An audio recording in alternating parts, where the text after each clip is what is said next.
جی ناظرین، بریک کے بعد آپ کو خوش آمدید کہتے ہیں۔ معاملہ ہے روس سے تیل لینے کا، اور سابقہ حکومت کے جو وزیر اعظم ہیں عمران خان صاحب یہ دعویٰ کر رہے ہیں کہ جی انہوں نے انیشیٹو لیا تھا، روس سے تیل لینے کا خط بھی لکھا گیا لیکن جواب نہیں آیا۔ موجودہ حکومت نے یہ انیشیٹو دوبارہ شروع کیا ہے، اور معاملہ یہ ہے کہ ریفائنریز کو خط لکھا گیا ہے کہ آپ بتائیے کہ آپ کی استداد کار ہے کیا اگر روس سے تیل منگوایا جاتا ہے۔ اصل کہانی ہے کیا، بیک گراؤنڈ کیا ہے، کیا واقعی عمران خان صاحب کی حکومت میں یہ معاملات طے پا گئے تھے روس سے تیل لینے کے؟ اس معاملے میں جو ماہر معاشیات ہیں، ہمارے سینئر رپورٹر بھی ہیں راجہ کامران نے کافی کام کیا ہے، انہی سے پوچھتے ہیں، انہیں خوش آمدید بھی کہتے ہیں اپنے شو میں۔ رائے صاحب بتائیے گا کہ حقیقت ہے کیا؟ اس کے اوپر ایک سیاست ہو رہی ہے کہ ہم روس سے سستا تیل لینے جا رہے تھے اور لیکن نہیں لیا گیا، کیا معاملہ ہے؟ عمران خان صاحب نے جو یہ سٹیپ لیا تھا وہ کس حد تک آگے بڑھی بات؟ اب موجودہ حکومت اس کو آگے بڑھا رہی ہے، تو کیا امکانات ہیں اس معاملے میں آگے بڑھنے کے؟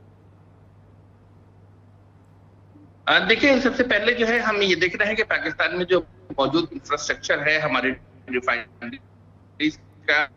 کیا وہ اس قابل ہے کہ وہ رشین جو کروڈ ہے اس کی جو کنفیگریشن ہے، اس میں جو کانٹینٹ ہیں ہائیڈرو کاربن کے، اس کو ایکسٹریکٹ کر سکے اور اس کو صاف کر سکے۔ تو اس میں جو ہے ایک بڑی یہ نہیں ہے۔ تو حکومت وقت نے اس وقت 4 جو کراچی میں قائم ریفائنریز ہیں، جس میں بائیکو ہے، پاکستان ریفائنری ہے، نیشنل ریفائنری ہے اور پاک عرب ریفائنری ہے، ان سب کو خط لکھا ہے اور ان سے یہ پوچھا ہے کہ آپ اپنی جو سفارشات ہیں وہ بتائیں گے، کیا آپ کی جو ریفائنریز ہیں چاروں کی چاروں یا چاروں میں سے کوئی ایک ریفائنری، کیا وہ جو کانفیگریشن رشین کروڈ آئل کی ہے اس کو صاف کرنے کی صلاحیت رکھتی ہے کہ نہیں رکھتی ہے۔ اس کے علاوہ جو ہے اس میں یہ بات کہی گئی ہے کہ آپ یہ بھی بتائیں کہ اگر ہم یہ آئل لیتے ہیں تو کیا اس کی جو شپنگ ہے اس کی جو لاگت ہے، ہمیں جو ہے ہمیں بالٹک سی سے آنا ہوگا، بلیک سی سے ہو کر آنا ہوگا، وہ ایک بڑا طویل رستہ ہے۔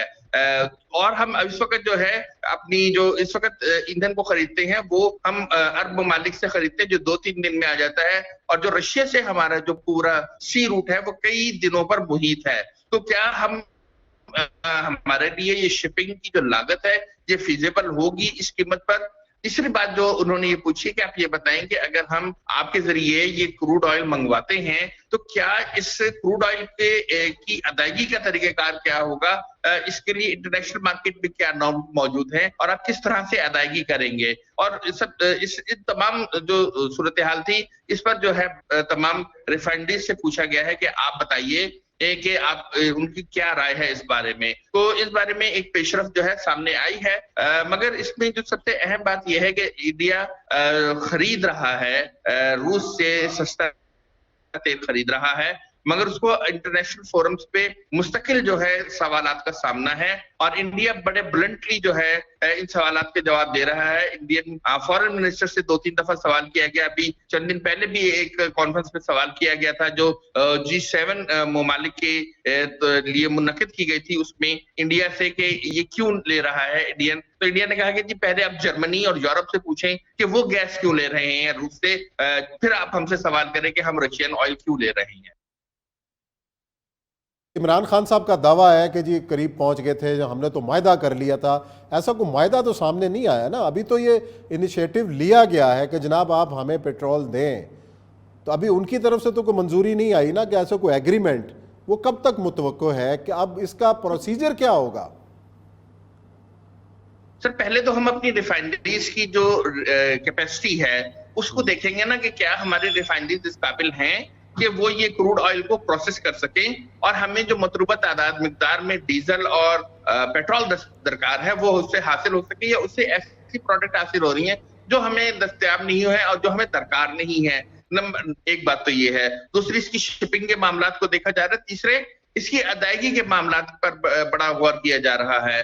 آپ کو میں بتاؤں کہ اس وقت امریکہ آہستہ آہستہ آہستہ جو روسی جو معاملات ہیں ان کو وہ سخت کرتا چلا جا رہا ہے۔ اب جو ہے روس کے جو سونا ہے اس کی عالمی منڈی میں فروخت کو جو ہے پابندی عائد کر دی گئی ہے۔ تو جیسے جیسے وقت گزر رہا ہے روس اور یوکرین جنگ کا، ویسے ویسے جو ہے روس پر امریکہ اور یورپ کی جانب سے جو پابندیاں ہیں وہ سخت کی۔ ان پابندیوں کے ماحول کے اندر کیا پاکستان کے اوپر یہ دباؤ نہیں ہوگا کہ بھی یہ وہ روس سے یہ تیل نہ لے؟ دیکھیں